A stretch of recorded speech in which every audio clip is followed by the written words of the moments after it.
il faut éteindre le... Ouais. Merci, Monsieur le Président. Alors, merci, Monsieur le Président Charpy, pour votre exposé. Alors, vous dénoncez l'absence d'efforts sur les dépenses et notamment vous ciblez les dépenses sociales qui bénéficient en plus grand nombre. Mais moi, je me pose une question. C'est la question de l'abandon de l'objectif de la Cour des comptes, de la baisse des niches fiscales, de ces trous abyssaux dans les recettes fiscales, à cause de ces niches fiscales qui sont incontrôlées et incontrôlables et dont l'utilité sociale peut parfois même être très justifiable. Alors, les questions de trajectoire des dépenses publiques, elles dépendent aussi des recettes.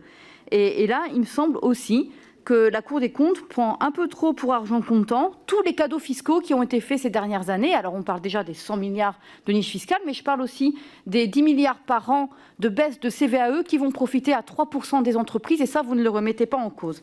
Alors, en revanche, vous remettez en cause l'augmentation des dépenses d'Ondam. Alors, moi, je voudrais qu'on nomme les choses aujourd'hui. Les dépenses qui ont augmenté en 2020, qu'est-ce que c'est?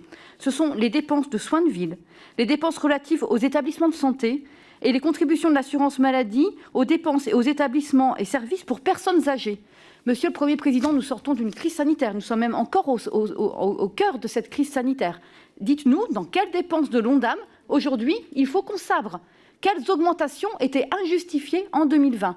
J'aimerais bien qu'on nous le dise. Parce qu'aujourd'hui, moi, les dépenses que j'ai vues qui ont augmenté, c'est notamment les 10 milliards d'euros. C'est ça l'argent frais dans le plan de relance. C'est les 10 milliards d'euros de baisse de CVAE par an et qui vont se prolonger dans toutes les années qui viennent. Et puis, je ne signale pas non plus l'abandon total de la volonté de baisse des dépenses complètement iniques sur les agences indépendantes de l'État, les salaires des hauts fonctionnaires qui sont incontrôlés, là aussi, qui sont même hors cadre d'emploi. Donc, j'aimerais bien savoir si la Cour des comptes compte encore travailler sur ces sujets-là. Merci. Bénédicte Perrol, pardon.